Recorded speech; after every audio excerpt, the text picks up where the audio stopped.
Assalamualaikum warahmatullahi wabarakatuh. Perkenalkan, nama saya Muhammad Hafiz Ali dengan NIM 2024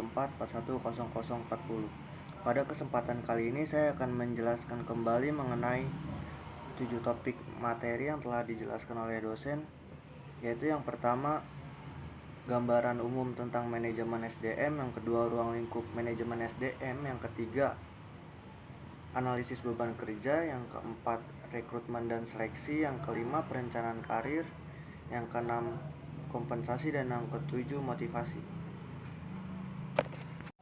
Yang pertama ada gambaran umum tentang manajemen SDM. Manajemen SDM adalah proses mengelola orang-orang yang berada di dalam organisasi. Tujuannya agar karyawan bekerja secara lebih efektif dan sekaligus mendukung tujuan perusahaan. Di sini kita belajar bagaimana perusahaan mengatur, mengembangkan, dan memotivasi tenaga kerja agar bekerja secara lebih optimal. Kemudian yang kedua, ruang lingkup manajemen SDM. Ruang lingkupnya sangat luas, mulai dari perencanaan kerja, rekrutmen dan seleksi, pelatihan dan pengembangan, penilaian kinerja, pemberian kompensasi, hingga hubungan kerja dan keselamatan kerja. Semua proses ini saling berhubungan untuk menjaga produktivitas dan keberhasilan organisasi. Yang ketiga, analisis beban kerja. Analisis beban kerja digunakan untuk mengetahui jumlah pekerjaan yang harus diselesaikan dan berapa banyak karyawan yang dibutuhkan. Dengan analisis ini, perusahaan bisa menentukan apakah jumlah karyawan yang dibutuhkan sudah sesuai atau perlu penyesuaian.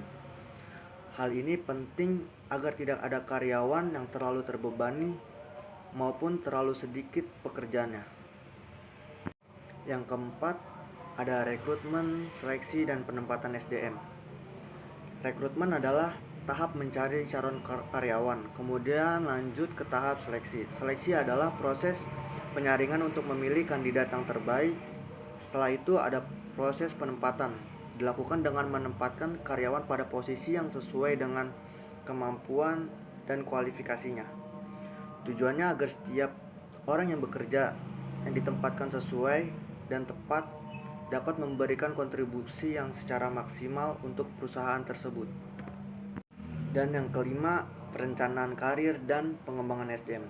Perencanaan karir yaitu membantu karyawan memahami arah dan peluang perkembangan profesinya. Sementara pengembangan SDM adalah upaya perusahaan untuk meningkatkan kemampuan karyawan melalui pelatihan atau pendidikan, workshop, dan lain-lain. Kedua proses ini memastikan karyawan bisa terus berkembang dan siap menghadapi tanggung jawab yang baru dan untuk mendapatkan jabatan yang ia inginkan.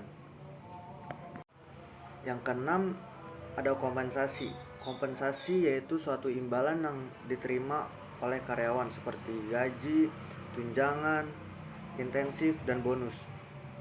Kompensasi juga terbagi dalam beberapa jenis, ada kompensasi finansial dan non-finansial. Kompensasi yang baik mampu menarik dan mempertahankan karyawan agar bekerja lebih optimal dan meningkatkan motivasi kerja. Dan yang ketujuh atau yang terakhir yaitu motivasi.